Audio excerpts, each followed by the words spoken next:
Welcome back to Master Series. I hope you guys are ready for a good one because this is probably going to be one of my favorite episodes that you guys are going to get to see here. And realistically, this is the stuff that, people pay us tens of thousands of dollars to get a piece of. So here's what we're going to cover today. Again, we're going to talk about the only three letters that you need to know to be the gangsterest conversion marketer in your neighborhood. All the cool kids are going to want to hang out with you after this. You can throw away all the best practices nonsense that you've been collecting. This is a core, fundamental, usable heuristic that's built on the underlying principles that engender conversion, and it will change the way you do marketing. So we're going to talk about the basics of a heuristic, what it is and how to use it.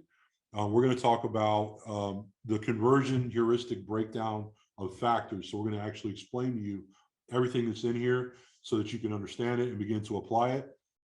And then I'm going to do a live breakdown on two ads for you today, just to show you how we use this. I'm going to do an e-com ad. I'm going to do a lead generation ad. So hopefully that covers just about everybody. And then Ashton's going to talk to us about two more concepts called simplification and escalation, which are also going to help you dial it in. So without further ado, I'm stoked to get started. Ashton, why don't you tell us about heuristics? 100%. I don't know about you guys, but math, ironically, even as a media buyer, was not my strongest suit when I was in school. However, statistics were. Go figure, I go into advertising. However, today we're going to be talking about a heuristic, and I want you guys to relax first off, because heuristic, what we're going to show you today is not a formula. It is not something to solve, rather a tool. Cool. So talking about it's not math, it actually, heuristic comes from the Greek word, or the meaning anyway, meaning to discover. Okay. It's an approach to a problem solving that takes one's personal experience into account. So I want you guys to think of this as a roadmap. Right? As a roadmap. I don't know if you guys are big road trippers, but anytime I take a road trip with someone who loves road trips, they always have like their spots pre-planned, pre-mapped out, right? And even though there's multiple paths to get to any destination, right? Not all roads lead to Rome anymore. Even though there's multiple paths to get there, each one, the path that you take oftentimes is actually allocated towards your personal experience. And so what we're going to be showing you today is how to use personal experience in order to come up with a heuristic or an equation to monitor your advertising, right? Once you learn it, you'll walk around with the knowledge that you need to optimize any campaign, any ad, any landing page, any billboard, any commercial you ever see for the rest of time. I don't know about you, but that sounds pretty dang valuable. And by the time that we're done, you're going to be able to use this forever, right? You're going to look like an ads genius by the way that you're able to break down ads, not only just by how good or how feeling good they are, but rather how they break down according to marketing science, right? So next slide. Cool. So it's a mental model, right? It's a mental model. And the thing I love about mental models is that they're easily adjustable and they give you basically a lens to see everything. What we're trying to do is help create a high performance marketing lens so that every time you see anything going forward, you can put it through this lens and ultimately decide on whether or not it holds weight or it doesn't hold weight. Right? And these are based on concepts of marketing as opposed to best practices. You're not going to get this in your Facebook ads blueprint. You're going to get this by understanding and mastering concepts, mental models to go forward in your advertising. Jonathan, over to you, brother. All right. So here's the general idea. Okay. We want to set up this general sort of picture that we want to paint for you. And it looks a little bit like this. So in reality, conversion marketing works this way. There's an interchange, a tug of war. Some people would picture it as a seesaw between value and cost. On the one hand, you have the consumer who wants an excellent value for their purchase. On the other hand, you have a business that needs to make a profit. So we're trying to find the strike point between those two things. And what marketing does, hopefully, is it does one of two things. It must either diminish the cost perceived by the consumer, or increase the value perceived by the consumer, such that that purchase begins to make sense for them. Using that tug of war metaphor, the referee is a concept that we call acceptability that we'll unpack for you here in a minute. But the gist of it is, do I like you? Do I believe you? Do I care what you're saying? So all of those things turn out to be the referee that decides if the match is being fairly contested. But all conversion marketing is a tug of war between the concepts of value and cost at its core. And so the heuristic is going to reflect that. All right, guys, here it is. The last three letters that you're ever going to need to know in your life: V, C, and A. Okay, M equals, M is going to represent your marketing outcomes, your conversion rates, your marketing effectiveness in a nutshell. Okay, the V is going to be for value. And I just want to take a moment and stop right here and say, sometimes during these presentations, there's so much information, you're not sure what to write down and what to skip over and maybe think about later. You want to write this down. The next 3 slides, you want to write it down. You want to just make notes of it because it's going to inform everything that we do going forward. And if you take this with you and you take nothing else from the rest of the Master Series, you'll be a far, far better marketer because of it. All right. It's true of all of the factors we're going to discuss, but value is always determined from the perspective of the ideal future customer. I'm going to stop and pause on that for a minute. We talked about it in our research module, but I need to reiterate it for those of you who weren't there, who weren't able to make that training. What you think is valuable as a business owner is interesting but irrelevant. It only matters what the consumer perceives to be value.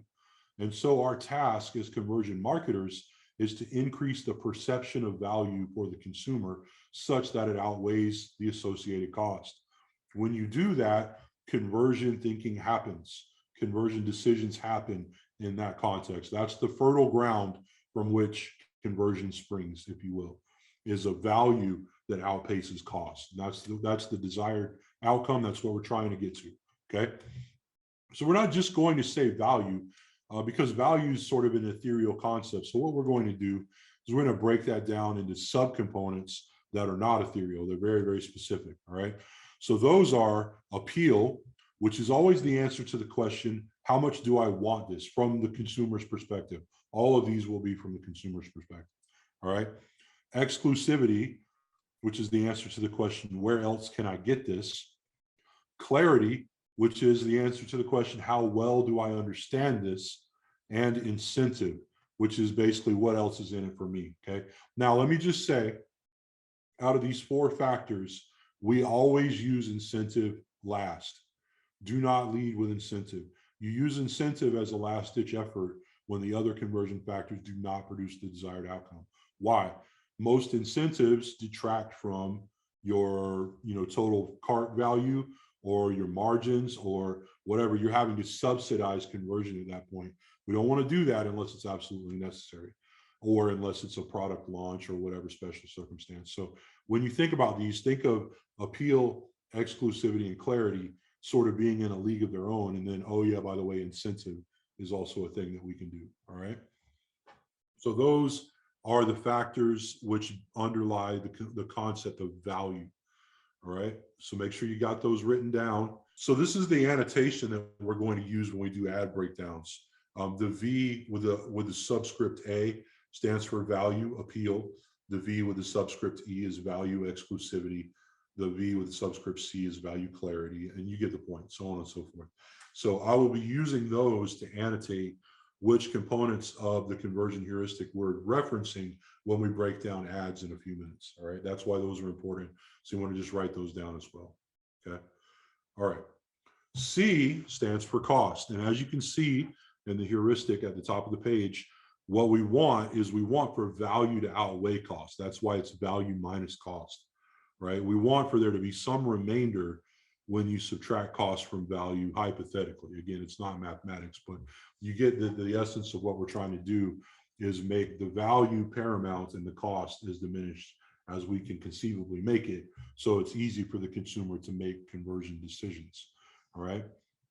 Again, cost is always determined from the perspective of the ideal future customer. as a business owner or as an expert or a consultant or a shop owner, it doesn't matter what you think the appropriate cost is. It only matters what the consumer thinks is the appropriate cost. All right. There are several subcomponents of cost, and really they're types of cost. And we'll talk about them each here briefly. But remember that the point of cost is to diminish. So we want to try to remove these factors to the extent that we can from our advertising copy and our pages. And that is how we diminish the cost in the mind of the consumer. So the first type of cost is mental cost. A lot of people call this friction. They're not wrong. I just prefer to think of it in terms of mental cost. How difficult will this be for me to get through and do what you're asking me to do? All right. And we'll annotate that as a C with a subscript M. All right. The next factor is fiscal cost. This is actual money. So how much money must I exchange for this product or service? And we're going to annotate that with a C and a subscript F. And the third component is time cost. How long is this going to take? Also friction, a different kind of friction. It will be length-based friction and time-based friction and things of that nature. But it's also friction, but they're all basically components of cost. So if we want to make the value of a product look good, there are two ways to do that. One is to spend our effort enhancing the value components, right? Or the other way to do it is to spend our effort decreasing the perceived cost. Either way will result in a situation where value wins that tug of war over cost and conversion can happen. So that's what we're doing with the interplay between value and cost, right? Now, again, there's a referee. So there's a force, there's a factor or a series of factors that determines whether that match between value and cost was fairly contested or not. Are you cheating or are you not? And it comes down to, does the customer like me? Does the customer believe me? Does the customer want to do business with me? And that factor is called acceptability. That's what we call it anyway, all right? Acceptability is the extent to which a potential customer trusts, believes, and or likes you. If your value narrative is not acceptable, customers will reject it, and conversion will suffer. I'll give you an example. Let's say that in your ad copy, you've written something to the effect of how to make $1 million in 6 weeks or less, and grow your business 8x, right? Well, that's an articulation of value, which if it were true and I believed it, would obviously cause value to outpace cost. But I just know you're full of shit when you write that, right? So I don't believe you and I don't trust you. So that's how acceptability works in a nutshell. There are a few subcomponents to it. Credibility is a really big one. And it's the answer to the question, how much do I believe you?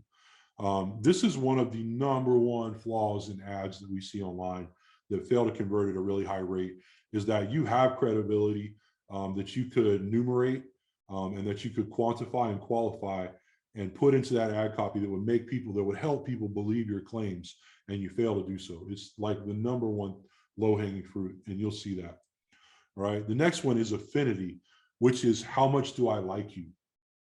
This gets into things like humor and building rapport, and doing all the things that we do to close the gap so that the prospect feels like we're on the same team as them, right? We create that us versus them situation. That all goes into affinity and making them like us. And finally, disruption. How well, yeah, it's a typo on my bad. How well does this garner my attention? It's really hard to convince somebody of value if you fail to get their attention at all. So disruption is also a key part of this. And you could almost call that attention rather than disruption if you wanted to, because the concept is slightly bigger, but the English language sort of has limitations on how well we can describe that. So we'll just point it out as we go. All right, cool. All right, let's go. So what I've done, I wanted to show you guys briefly how we use this in order to break down ads. And I may have skipped a couple of slides in so doing, but I'll just break it down for you since we're here on the screen. All right. So the first thing I do is I take my heuristic and I just list it down the right side of the page, broken down into all of its elements. All right. So you can see I've got value there, I've got cost, and I've got affinity. And beneath it, I list out each of the sub elements.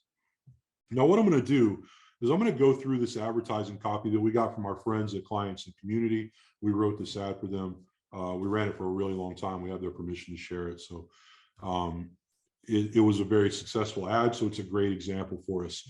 And as we go through it, I'm going to notate as many different elements of the conversion heuristic as I can that are in action in the ad. What that will do, and as we do it later on, we'll go through and we'll cross them off on the right-hand side. And then if we need to know how to immediately improve that ad, we can start by injecting all of the elements from the heuristic that are not already in the ad. It's a very, very simple way to approach improving nearly any piece of conversion copy. All right. So let's go through this starting at the beginning.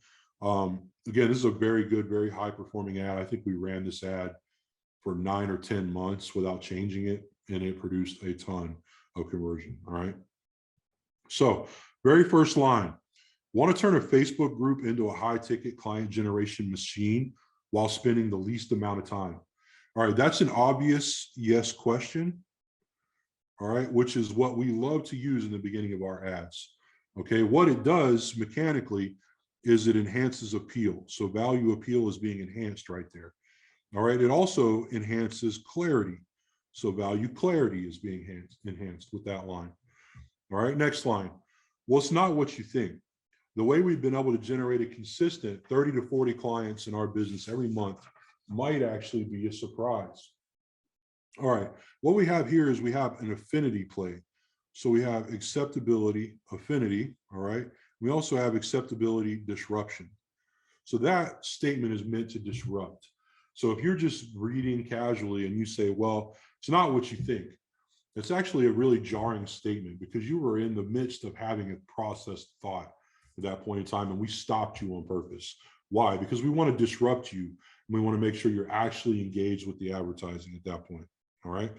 So it's going to be also affinity, though, because what we're doing here is we're talking about our consistency with our clients and our business growing, and you're going to end up liking us more. You're going to end up envisioning yourself as one of our clients. And so it's a light affinity play.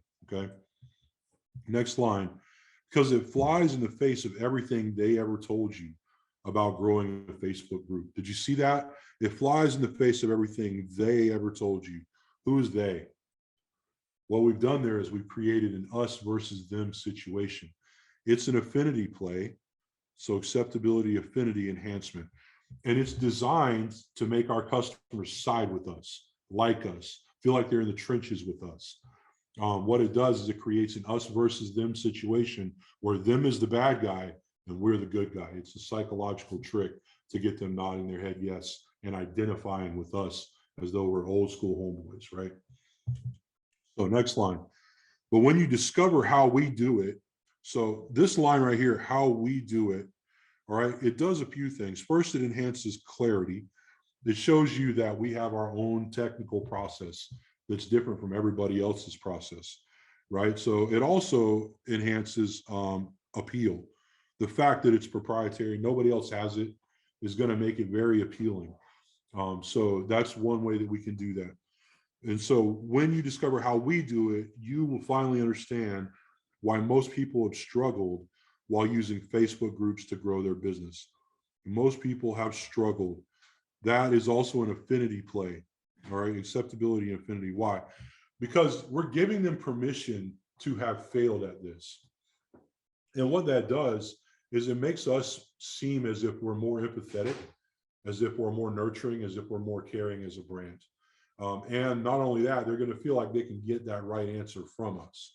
So it does multiple things, actually. It's a very powerful line of copy. All right. The next thing is download our free Grow Your Group guide. That is going to be clarity enhancement. We're telling them what it is, and we're telling them how they can get it. Okay. It's for coaches and course creators. Again, that is a clarity enhancement. All right. And you're going to find out how to grow a group at lightning speed. Okay. That's an appeal enhancement. So value, darn it. There we go.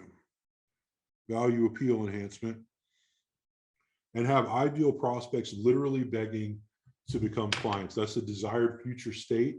So that is going to be a value appeal enhancement. All right. Now, next line. We know this because that's exactly what happens with us and our hundreds of students. What did I do here? Well, hundreds of students, and that's exactly what happens with us. That is going to be appeal, credibility enhancement, right? I've added credibility to my offer here by saying we've done this hundreds of times with our students and it works. All right. It's not an overt claim. It's not, I'll show you exactly how I made $8 million in 30 seconds by, switching to Geico or whatever. Okay. What it is it's a believable claim of credibility that there are lots and lots of people who are actually going through this and who are getting the result that you're going to want. All right. Inside this short but powerful, all right, short, this is interesting. So if we go over here and look under the cost factors, what we've done here is we have reduced the time cost perception in the mind of the consumer by saying it's a short ebook, but it's powerful. So we've also enhanced the appeal of it. All right. And then I'm going to list out, item by item, the things that you're going to get in there. How we're growing our group by 30 to 50 people per day. All right. That's going to be credibility. It's also going to be appeal. So value appeal enhancement. All right. And getting 10x ROI using automated systems. All right. Also value appeal enhancement. All right. And why providing too much content inside your group might be hurting your chances of landing premium clients. I would say that the purpose of that is actually going to be to disrupt. We're going to say affinity to disruption, because it's intuitive that putting content in a group is what you're supposed to do to engender sales from it. So I'm giving them the counterintuitive. That's a mental break in process. It's meant to disrupt. All right. And then finally, our undercover method for converting free. All right. So that is a cost fiscal diminishment. All right. I'm telling them that it doesn't cost anything. So therefore, I'm reducing the perceived fiscal cost in the consumer's mind. All right. Our undercover method is a value appeal enhancement. All right. And then how we're going to turn free group members into high paying clients within 24 to 48 hours of joining our group. That's going to be a value appeal enhancement, also a value clarity. All of this is value clarity, telling you in greater detail what it is that I'm actually offering. Okay. And then your CTAs, tap here to download. All right. That is going to be usually clarity if it's done properly. All right. And then see you inside. Good. Now we can even apply this to the image if you're so inclined. You wonder, what images should I put on my ads? Well, here's how you can tell. What are we doing right here? Well, we're adding clarity by showing them exactly what it is that they're going to get. All right. The ultimate guide to grow your group. This is actually copy as well. So this is going to enhance the appeal as well. That's exactly what we want from our ad images. Usually we want either appeal and clarity enhancement, or we want disruption. One of the two usually, right? We either want to stop them from scrolling, or we want to provide them with information that's going to make them believe the product is more valuable. Generally, that's what we want to do with ad images. All right. And then the headline, again, mass clarity. Download our free Grow Your Group Guide today. All right. That's a value clarity enhancement. So, all right. So that's the first ad. That's an e-commerce ad. Now let's look at this real quick. And let's just take a look at what we've used. Obviously, we've used value appeal, so we can highlight that. We've used value exclusivity a little bit. All right. We've used value clarity. Did we use any value incentive? No, we did not. All right. So there's a factor. All right. We'll talk about that in a minute. Now we'll talk about cost. We reduced time cost and we reduced fiscal cost, but did we reduce any mental cost? Maybe, maybe not. I would say it could use work. All right. And then as we look at affinity, All right. We've used credibility or, I'm sorry, acceptability. Acceptability. Yep. We've used credibility. We've used affinity. And to a certain extent, we've used disruption. All right. So if I were to have to improve this ad, if you put a gun to my head and you're like, Jonathan, you got to improve this ad, or I'm going to shoot you in the head. The very first things I would go to would be value incentive and mental cost, right? So how might we go about doing that? Well, value incentive could be as easy as download this free group, grow your group guide right now, and we will give you a free entry into our proprietary Facebook group, knowledge base, whatever, where you're going to learn how to apply this information. And there's tutorial videos in the group, right? So I've given them a value add at that point to go ahead. You're going to get this guide, but I'm not going to leave you hanging. I'm going to also give you some videos explaining how to apply this. And you probably get a free group join out of it as well, right? So that's an example of using value incentive to enhance this copy. As far as mitigating the mental cost, you could also put a line in here about how, this no-brainer guide is the easiest possible way to grow your group without having to do X, Y, and Z, which is mentally arduous, right? That would be an example of a line I would stick in there to try to enhance or reduce, rather, the mental cost associated with the ad. All right. So that's how you use this to go ahead and break down an ad and determine what the deficiencies are and go ahead and improve that ad under almost any circumstance. So this is a lead gen version of that. Let's jump to an e-com example. Jonathan, what are we looking at? All right. So same basic principle, but we're just going to apply it in an e-commerce context this time. All right. Let's start with the image for the sake of offsetting what I said in the last breakdown. As you look at this image, you can tell that this is not really meant to contribute value. It's meant to disrupt. So you're going through your timeline and you see a squirrel in combat gear. You kind of have to stop what you're doing at that point. At least I do. And that was exactly the theory that we used when we designed this. Actually, I designed it. And this is a super high converting ad. And I did not put a ton of effort into doing this. This is a very simple composite image. I dropped a background of some shiplap, and then I cut out the sign, threw it on the shiplap with a drop shadow. Then I cut out the squirrel, threw it on top of the sign with a drop shadow, and that's it. And we're going to market, right? But this is obviously going to disrupt the scroll. People are going to stop and look at it. So whereas the previous example, it was meant to enhance the value, in this example, we're going for affinity. We want them to like us. Why might that be? Well, let's zoom out to the 5,000 foot view for a second, and let's talk about the types of products that we're promoting, and we'll hopefully tie this all together and bring it home. In the previous example, we were using a high ticket coaching offer, right? And the problem with high ticket coaching is that people know there's a cost associated with it. So from the gate, we want to try to start diminishing that cost and enhancing that value in the mind of the consumer. Well, this e-commerce product is a sign. How many of you know there are 10,000 sign vendors out there that are making more or less exactly the same thing? So it's a highly derivative product. That's why we want to focus on affinity and disruption, because they already know that the sign is out there. They already know they can get it in 15 different places. They already know that it's going to be well designed, that it's going to be aluminum, because they're a well-educated consumer. At this point, they're price shopping. And we want to disrupt that price shopping by making them like us more than anybody else. So that was the tack we took when we wrote this ad.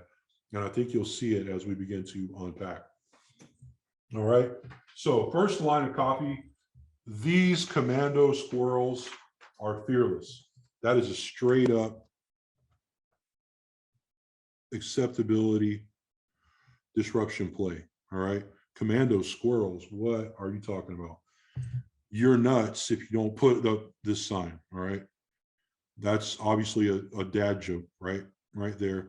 So that's going to be acceptability, affinity, right? We want to make them like us by telling jokes. See what we did there? And again, I'm basically agitating that affinity. Like, you like me now and you can't help it, and you know you do. And don't be mad about it. Just buy the sign, bro. It's cool, right? So see what we did there? That's also going to be acceptability, affinity. Just $14.99. Just $14.99. What have I done? I've reduced the fiscal cost right there. Plus free shipping. That's another cost fiscal reduction. Right now, for a limited time only, actually creates urgency. I think that urgency is a subcomponent or is derivative of disruption.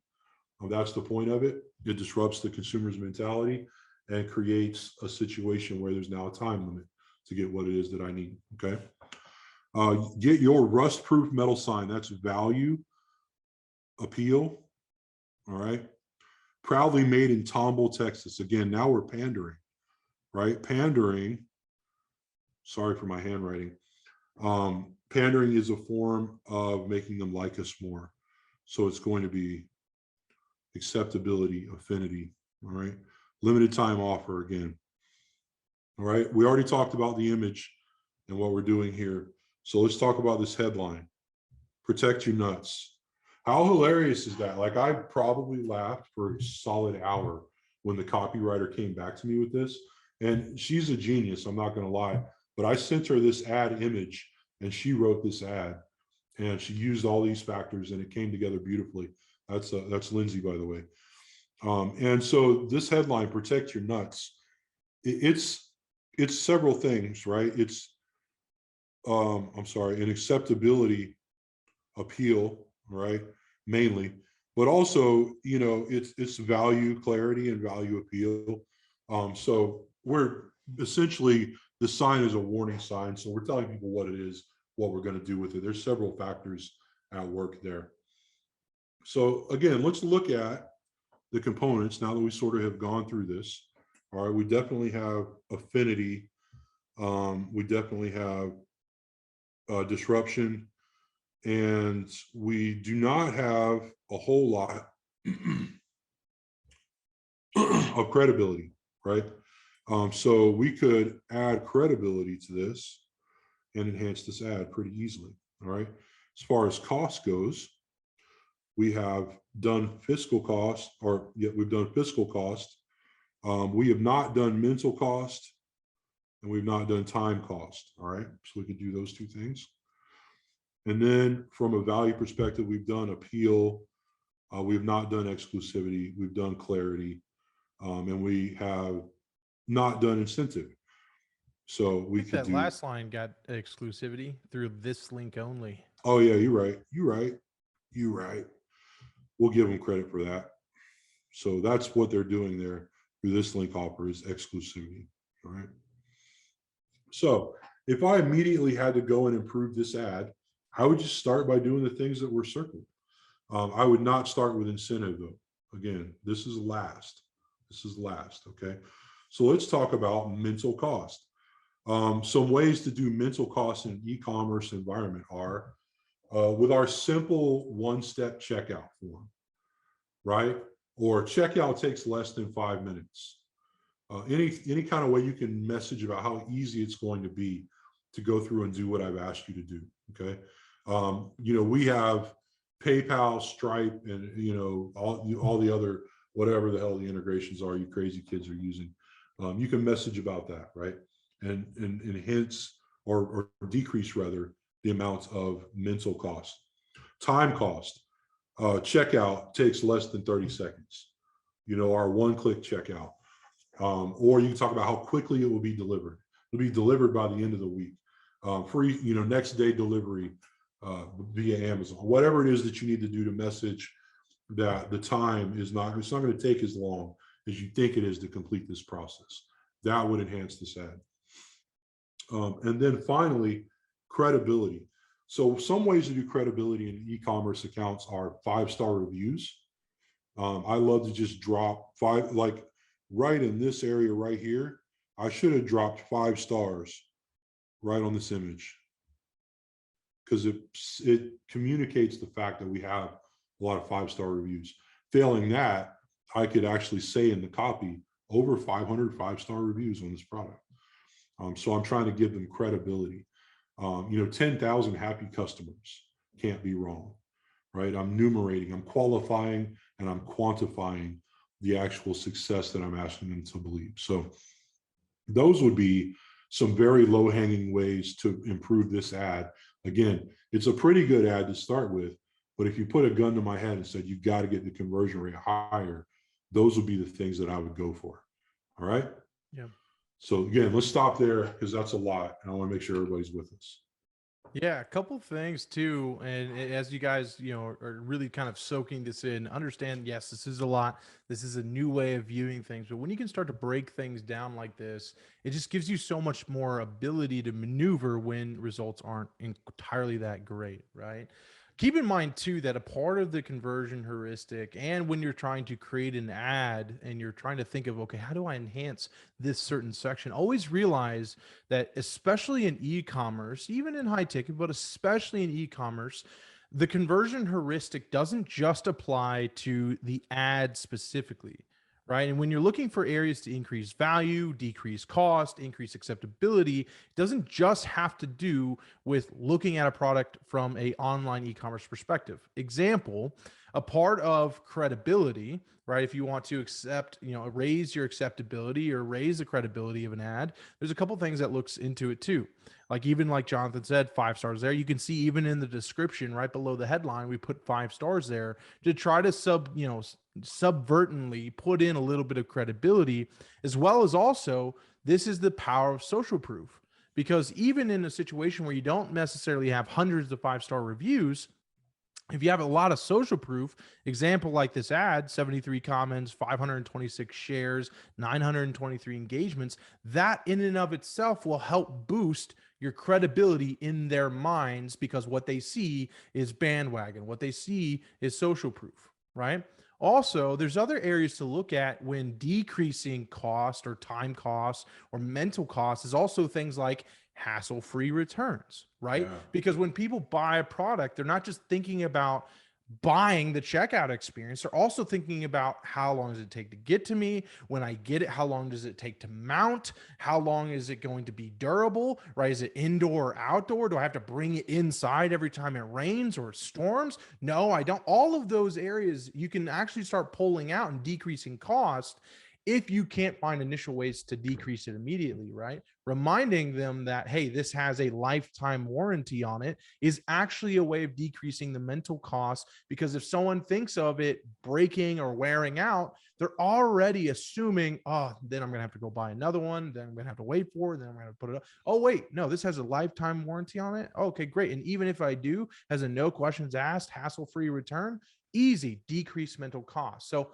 there's different layers that you can pull to when you're creating these ads to go, if I really want to lower mental costs or time costs or fiscal costs, or other levers that you can pull besides just how much is the product. Yeah. I think it's, at this point, we've spent so much money testing this that we could probably take any ad and break it down, and everything that within that ad would be able to be covered by this heuristic. And that's why it's so valuable, because it really is more than just a collection of best practices. It's a collection of underlying principles of conversion psychology and why they work, why conversion psychology happens, how you put a consumer into a conversion mood and create a conversion circumstance, which is fertile ground. That's what the heuristic is, and that's what it does. So hopefully you guys have taken a little bit away from this. Of course, it requires lots and lots of practice to be able to do this and create world-class stuff with it. But all the pieces are there. So that's exactly what we do in Heuristics. If you're curious, what is Heuristics and what do? We make everybody in Heuristics world-class at this. And as they begin to unpack it and apply it to their businesses and their ad accounts and their ads, that's where the testimonials are coming from that Ashton's reading to you. It's not us doing brilliant stuff. We're not getting on coaching calls all day long. People are just figuring out the underlying principles of conversion psychology and applying it. And lo and behold, like, oh my God, I have a 20x ROAS. How did that happen? You applied all the principles. It's very simple. Yep. 100%. Neil asks, how much do you focus on the product pages and site itself, not just the ads, in relation to the conversion heuristics and getting conversions higher? Amazing question, Neil. Great. And in fact, I would say we probably spend 60%, if the ads were written by us, let's say that. If the ads were written by us, 60% of our time is probably more realistically focused on the funnel, the product pages, the landing pages itself, or the website, because when we write ads, we already know typically our ads are locked into the conversion heuristic. So something is missing. And more times than not is actually on a landing page or a funnel. And realistically, it is 10 times easier to increase conversion rates on a landing page or a funnel than it is to get cheaper ad costs. Right. And so we spend a lot of time there. And you can apply this exact same framework to your landing pages, to your websites, everything. Yeah. And we make that determination using diagnostic metrics, which I think we're going to talk about next week. So if you're not dialed into that and know exactly how to configure your dashboard to tell you exactly what's wrong with your campaign at a glance, we're going to unpack that whole thing for you next week. And you really do not want to miss that. So the cool thing about this heuristic, it works on ads, great. It works on video scripts. It works on landing pages. It works on literally any piece of conversion collateral ever. So that's why we like it. That's why it's better than some of the other heuristics that are out there in the market. I'm not going to name any names, but it applies to everything that touches conversion, and it works on everything that touches conversion. So if you had a VSL script that you weren't sure why it wasn't converting, you could basically have it turned into a manuscript and apply this to it, and you would immediately understand how to improve your VSL script to get to the conversion that you're looking for.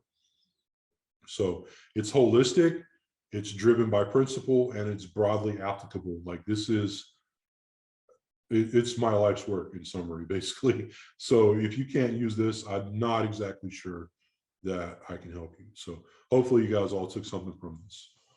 100%. I love it. Let's get back into the Prezi real quick. So that's exactly what I just taught you. All we did was annotate the factors that were at work in each piece of conversion copy, make notes on what was not being used. That's the obvious low-hanging fruit. So if you have to get conversion up, try that first. If that doesn't work, all we do is we go back and we rate the strength of the factors that are being used. So, okay, I used some value copy, but how good was it is the next question. If it's not working, it was probably weak. So we try again, do the same things. It always works eventually if people stay at it. So, all right. 100%. Oh, baby. It's go time. Simplification. Simplification is a principle created by the great Eugene Schwartz, and it's what we use inside of Heman to ultimately, how do we, if you're in moments, you're like, man, I need to now decrease C or increase V. These are some principles and strategies that we use to ultimately do that. Right. And so simplification is essentially taking the seemingly difficult or complicated product or service and simplifying it in the prospect's mind. Right? Simplify it in the prospect's mind. The reason we do this is actually because essentially the more we really create either mechanisms or you start IP, or realistically, if your product is just kind of more complicated, requires expert service, or it's just a little bit more of an advanced product that solves an advanced problem, then sometimes what you can inadvertently do unintentionally is increase the amount of cost inside of your consumer's mind as they're reading your advertisements, reading your overview, right? The about product page. If they're reading it and it is a technology or a machine, sometimes it can get complicated. And sometimes in the prospect's mind, it's like too many steps, too much things to do or think about in order to ultimately convert or continue down the consumer journey, right? And so why we use simplification is essentially it takes those friction-heavy offers that can typically raise unignorable objections in your prospect's mind and increases C beyond the point that's A, acceptable according to conversion heuristic, So in order, when we have situations like that, we need to be able to know how to bring down the cost, so that it comes back into acceptability, right? You guys thinking of that tug of war, right? Constantly in the consumer's mind, right? You want to bring it back into acceptable inside of their minds, okay? So super easy example, you guys have seen a simplification everywhere. You just might not have been cognizant of it. But if I say the things like 15 minutes can save you 15% or more on car insurance, that is an example of simplification, right? Because essentially, obviously, it's not just you sit there on your time, your clock or your watch and go, oh, 15 minutes is up. I've saved 15% or more on car insurance. No, absolutely not. There's a process behind it. But if they were going to come out and tell you every single step, it would increase C beyond the point of acceptable or acceptability, right? And so another one, 10 minutes per day for rock hard abs, right?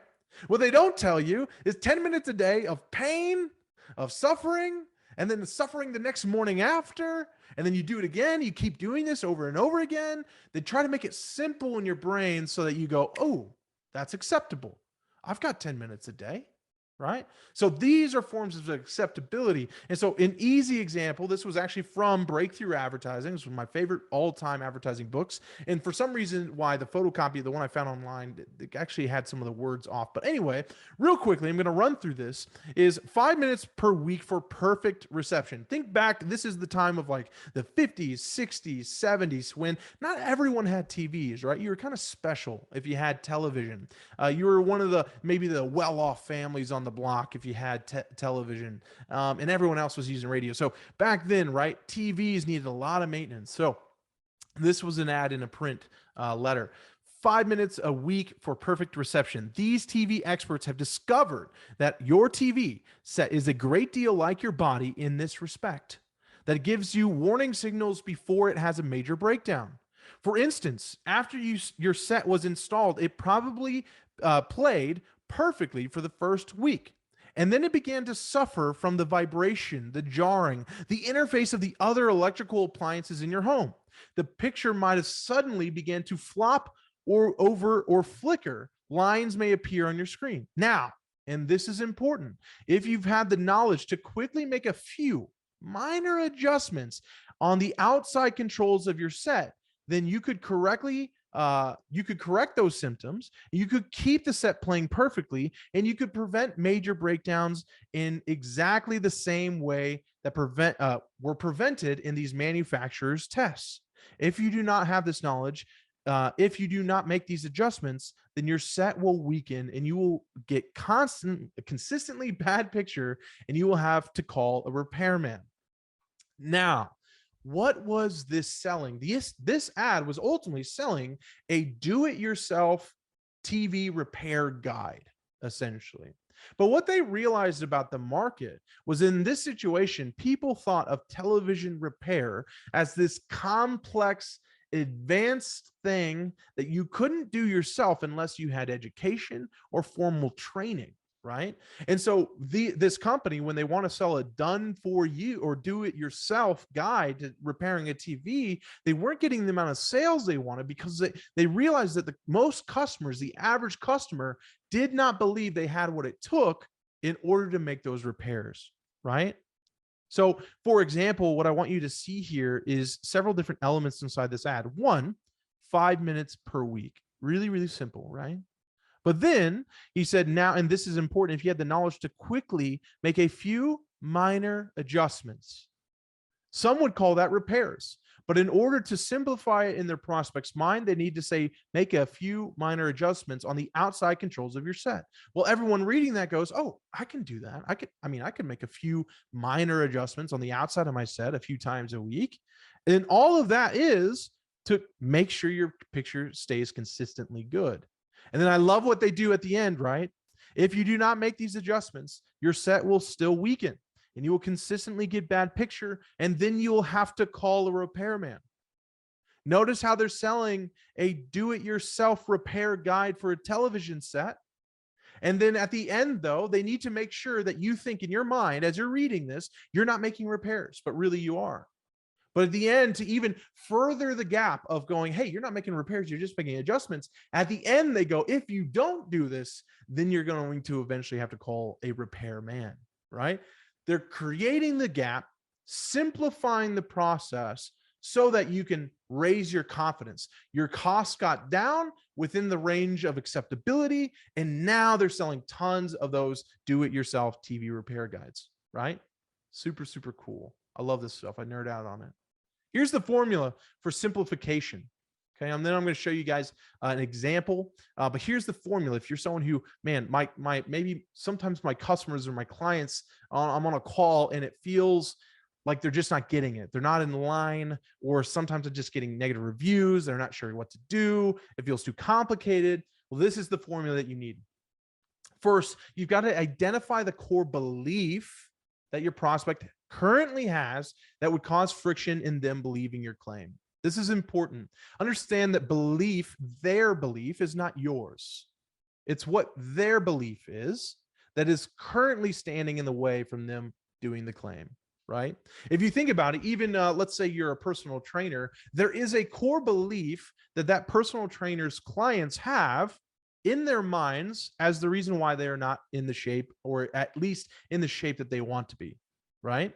There's always something. There's a core belief that they have that is standing in the way. So you need to know what those are, right? Do they believe that your process is hard or complicated? Again, it doesn't matter if it actually is complicated or it is hard. It matters what they believe it is, okay?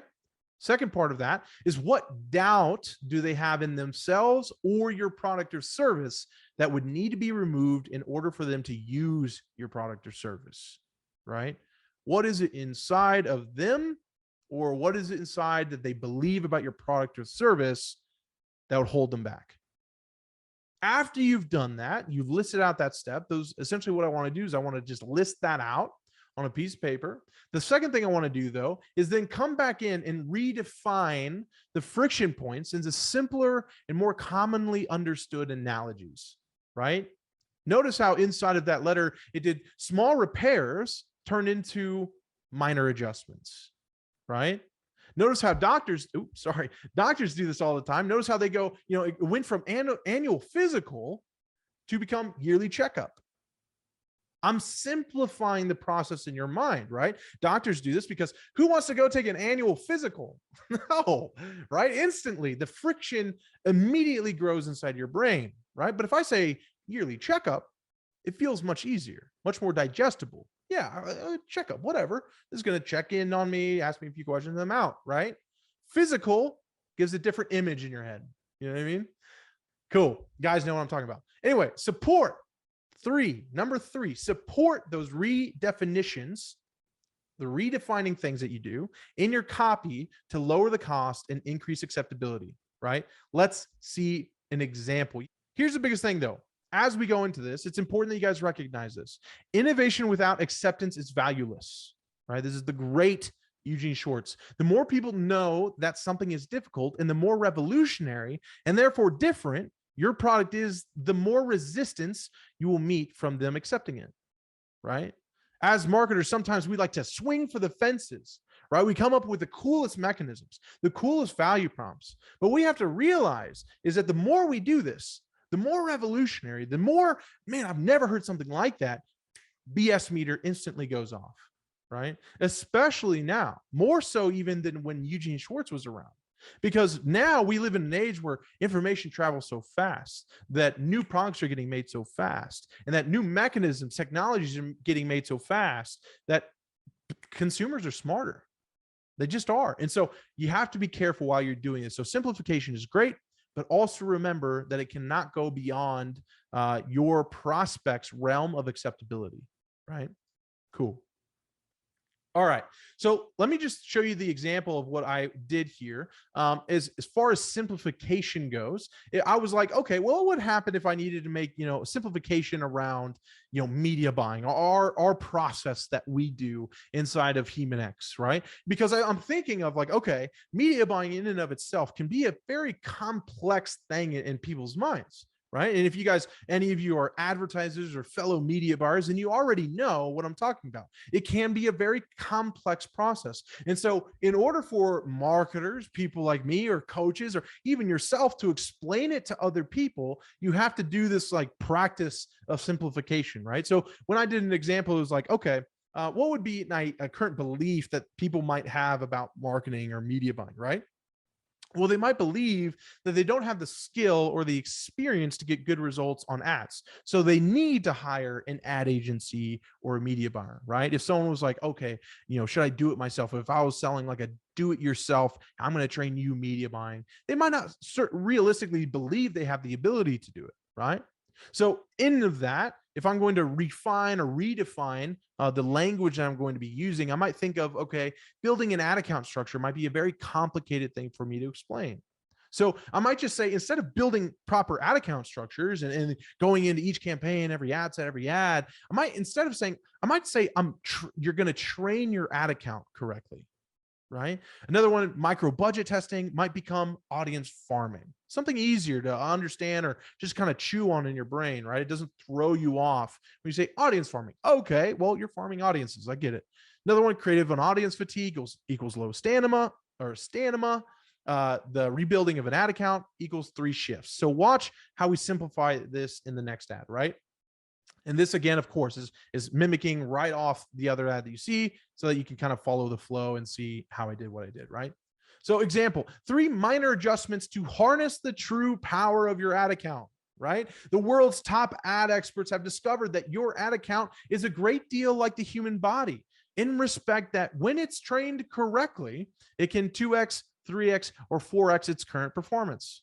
Right? As I say that, essentially what I'm trying to do in their head is like, hey, I'm going to compare something that you already know, the human body, and an ad account. I'm going to show you how they're similar. And then as I read this, I'm going to just read it all the way through. And you guys might be able to go, oh yeah, I don't feel like I was lost here. I feel like it made sense in my head, right? You might not be ready for conversion, but you're at least on the same page with me. Right? We're not speaking different languages. For instance, after you've launched an ad campaign, you may have seen seemingly great results for a few days. Hello, how many people, right? And then results seem to take a nosedive. So you launch a new campaign and fall into this never-ending cycle of launching campaigns for a few days of success just to crash or stop working every week or two. This means your account's stamina is low, right? Same page, following.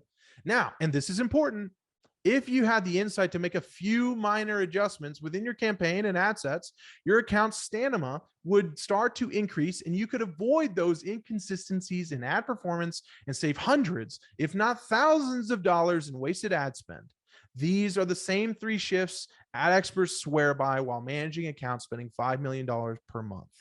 Right? Without this insight, your ad account stamina will continue to get lower and lower, perform inconsistently, and eventually require a big agency's help to retrain, and fix.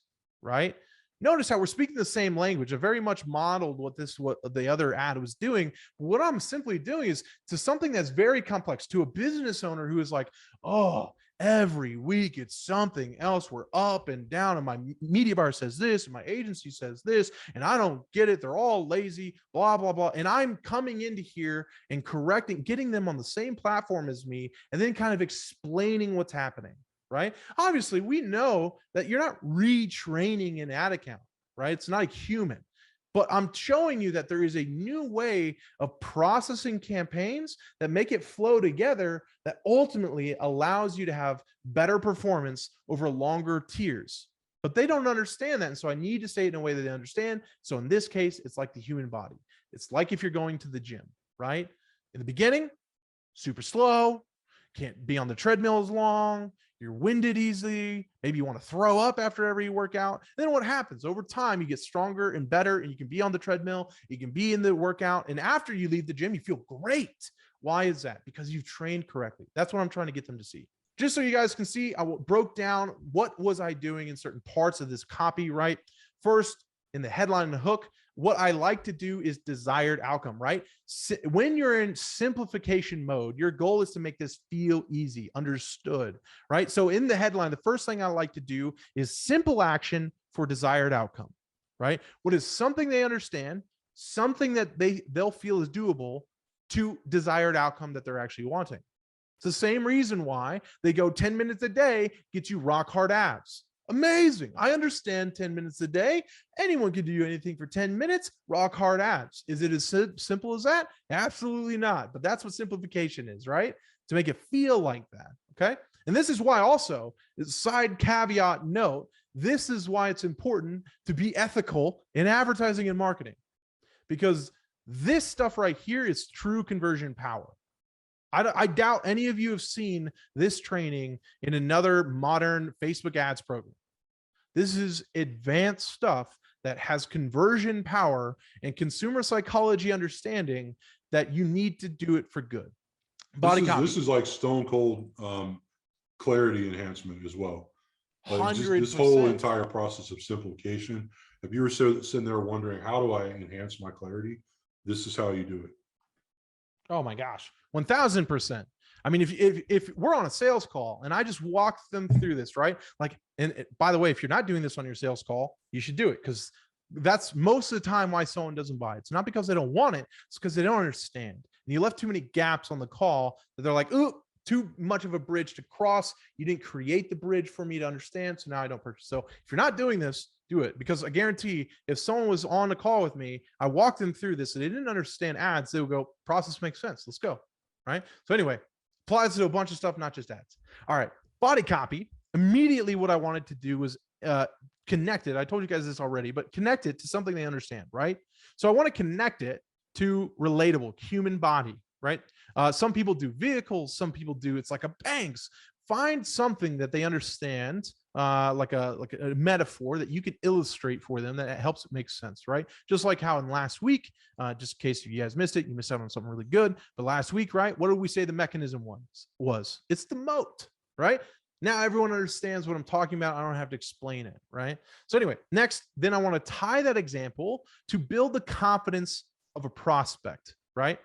So essentially what I'm doing is, like, for instance, after you've launched an ad campaign, you may have seen seemingly great results for a few days, but then results take a nosedive. What I'm doing here is I'm connecting my original metaphor to something they understand, right? Because even if they didn't fully understand my first line of like how it relates to a human body, now they're going, oh yeah, though, but I know exactly what you're talking about when you say campaign launch for a few days does well and then it takes a nosedive, right? I'm essentially getting consistent yeses. That's what you want from them here, because the more yeses I can get, the more they'll say, whether they actually do or not, the more they'll be like, yeah, I'm following, I'm tracking, I understand what you're saying, right? So then next, I want a golden key phrase here. A golden key phrase is essentially saying, like, hey, your heaven's here, your hell's here. If you find this key, it unlocks it all, right? And all I'm saying that the golden key phrase is inside of this ad is insight. Insight. That's all I'm saying. I'm saying you don't have a mountain to climb to get better results. I'm just saying there's insight that you just don't have access to yet. But if you did have access to the insight, everything you want would be yours, right? Next is initiating the turn. That's kind of like a phrase old school admin would say, is the turn. Is basically saying, like, okay, here's the golden key phrase, but here's the path to get the golden key, right? So you have the insight, but what does the insight allow you to do? Well, it allows you to make a few minor adjustments. And the minor adjustments is ultimately what you want. That's the yellow brick road, right? But you haven't revealed the yellow brick road unless you have the insight, right? So I'm initiating the turn. Then the turn essentially allows you to avoid pain altogether. Right. So what I'm saying is the insight gives you access to the minor adjustments, and the minor adjustments will help you with the ad account to make sure that it avoids all the inconsistencies in ad performance. Right. I'm saying, hey, with this, you get to avoid the inconsistency. And then you can notice I even add a little bit on top of it, because I'm saying, and hundreds, if not thousands of dollars. Right. But really the pain I'm attacking is inconsistencies in ad accounts. Then without this golden key, you will continue to struggle and it'll get worse, right? That's what you always want to say, because while you've illustrated this awesome heaven, and you've illustrated the path to heaven, and then you've illustrated the golden key to get to the path to heaven, you need to remind them that they will remain in hell or it will get worse unless they take me up on my offer. People forget about that. Sometimes you'll just dangle the carrot in front of them, but you forget that people are actually more motivated to avoid pain than to go after pleasure. Always remember that. People will always be more motivated to avoid pain than to get pleasure. Always remember that. Escalation. Was simplification good? Then I think you'll like escalation. Let's get it, man. Escalation. All right, cool. Let's dive in. We got 68 people online here. Let's keep this thing rolling to the moon. I love it. Escalation. What is this? It's, well, just like how simplification was to simplify, sometimes you have a product or service that works easy enough to use, but does not have mass market appeal, or does not just feel sexy. You know what I mean? AKA it's kind of a boring product or service. Hey, we don't always need to sell things that are sexy and remarkable and like life-changing, right? It's not something that, you know, most of us will not really be dealing with those products. Most of us on average are dealing with, you know, commodities, things that people could realistically get in other locations. And so when you have something like this is where you apply escalation, right?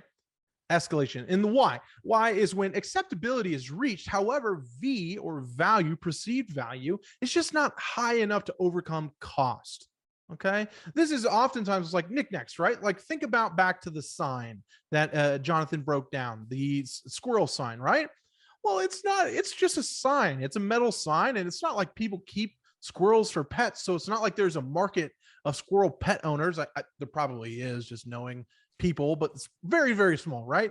Florida might be tons. It might be everywhere, but no, but it's the matter of like understanding. It's like, hey, at the end of the day, it's still just a metal sign. So how do we increase V to where they're like, oh, hey, I gotta get this sign. You know what I mean? And that's where that, you know, that ad for that squirrel sign was so well done, because it achieved that. Right? It's a simple product. It's not super sexy. It's not solving people's problems. It's not like people have a pain and going, oh, if only every morning I wake up and my life is not complete without a squirrel sign. It doesn't happen, right? So escalation is the key here. And so I'm going to show you guys, right, some examples. Just for example of escalations, right? Your entire life is spent trying to get others to do what you want without friction.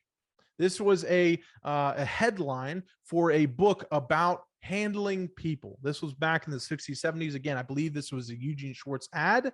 But the concept is, right, it's like, how sexy is a book or a course on handling people? Not that sexy. I mean, some of us advertisers might be excited about that, but the average person is not like, hey, let me go take a course on this. So the concept is escalating it to your entire life is spent trying to get other people to do what you want without friction. And then now all of a sudden you're like, yeah, you're right. Okay. Next one, right? What does it profit a man to gain the whole world but lose his soul, right? That's an example of escalation, right? It's taking that thing that maybe people don't think about often and expanding it to make it feel like it's the only thing that actually matters, right? I know a VA company that does one that's, are you tired of spending your entire day on $10 tasks? Right? Like, yes. are you actually spending your whole day on $10 tasks? No, but we're escalating to that level. 100%, 100%. Cool. All right, let's keep going. Here's some examples of ads that were done that do really well at escalation. The first one, right? A simple turn of the ignition and your faith in mankind is completely restored, right? It's just a car. It's an ad for a Porsche, which, hey, Porsche fans in the house, let me know where you're at. But it's really, at the end of the day, it's still a car, right? But all of a sudden they're escalating the value of the car beyond it by saying, hey, just a turn of the ignition and your entire faith in mankind is restored. Oof. They're escalating the value that, hey, when you're in this, oh my gosh, just everything's better in life. Next ad, I love this. When your freezer eats less, your family eats more. Right? This talk about understanding the mechanism of your refrigerator, understanding how it works, but also understanding that, hey, when we put this headline out there, no one really quite cares probably, right? Oh, it gobbles up 18 euros a year and the other one gobbles up 9 euros a year. How many of us in the chat is like, sign me up? No, not really. It's like, big whoop. I saved $10. You know what I mean? No one cares. But the headline, though, expands it beyond that value. When your freezer eats less, your family eats more. They're taking what you didn't really value and showed you a new perspective and lens to think through that, again, makes it the most important thing in the world, right? Great examples of escalation. Let's talk about the formula. How do you do this? Well, the first thing is you got to increase the benefit appeal. Benefit appeal. Go deeper into the current surface benefits of your product or service and then expand on them, right? The point of this, and when you're workshopping this, the goal is to, just write this stuff out. I love writing this stuff out by hand. You can do this on a computer. It doesn't really matter. But the point is to be okay with the process of this. A lot of people just want to be able to write ads that crush and dominate, but they really want to write ads in 15 minutes or 10 minutes right inside of the Facebook Ads Manager. And I can tell you what, the best in the world don't do it. The best in the world don't do that. The best in the world take pride in the process of crafting copy that actually convinces the masses. And so what I want you guys to do is when you're talking about the benefits, right? You want to list out all the benefits that you have, but then you want to go deeper. What benefits can you expand on? Why is it that way? Why is that a benefit? And always ask yourself, but the key here is potency over volume. Potency over volume. Now, understand it's okay to take the volume route if it is a step to get to potency, right? If you got to write out all the benefits and go deep into all the benefits just to find the 3 or the 2 or the 1 potent one, do it, okay? Next, what's the benefit? Then the benefit of the benefit, now that you smell good, right? Like for an example, right? Now that you smell good with the deodorant, finally, you have the confidence to demand that promotion or get noticed by girls, whatever, right? You're trying to find the benefit of the benefit. Okay, cool. My product or service gives you this, but then why is that a good thing, right? And then you just want to keep going down that rabbit hole and list it out. Step number 2, increase the importance of the product, right? Show the prospect that you feel show the prospect that your product or service is the golden key to getting what they really want, right? Again, remember, it has to maintain acceptability and be like, for example, right? The only way to get more customers consistently is by decentralizing your ad account, right? Example of us taking an example, decentralizing an ad account is just a process of which we teach people how to build their ad accounts, their campaign structures. But what I'm doing here is I'm escalating the importance of my process by saying the only way to get more customers consistently, right? Consistently is by golden key, decentralizing your ad account. Cool. Third way to do it is increase your utility of the product, right? Show the prospect that they won't just use your product once, but they will be used every day or very often and will continue to benefit. Example, the squirrel sign, right? Hey, the coolest thing in the world is that every single time you have friends coming over to your house, it's the perfect conversation piece. Everyone that comes to your front door is going to get a chuckle or ask you about this sign and where you got it, right? This works really, really well with not just, when you think about Porsche, if we were just using that as an example. The Porsche, right? A simple turn of the ignition. Well, what they could have said if they wanted to increase utility in this situation is every time you turn the ignition, your faith in humanity will be restored, right? That would be a way of increasing utility every single time, right? So this is a great example of it, but this is the 3 different ways that you can increase escalation in your copy. And it's very, very important that you start to ask yourself every single time you write a campaign, is this escalating or should I be simplifying? What does my market believe about my product or service? Therefore, what should I be presenting to them about my product or service? If you've enjoyed this training, you're asking the question, how do I get access to more trainings like this, but also even in deeper detail on Meta, Google, YouTube, TikTok, consumer psychology, copywriting, all that and more? Well, then I've got news for you. There is a program I've created called HeuristicX, which is a 17-week program designed to train marketers, media buyers, copywriters into the world of advertising and direct response in a modern day age I and my team manage over $10 million a month in spend across all these social platforms, and there is a library of insights, trainings, and frameworks that I train my team through every single time I hire someone.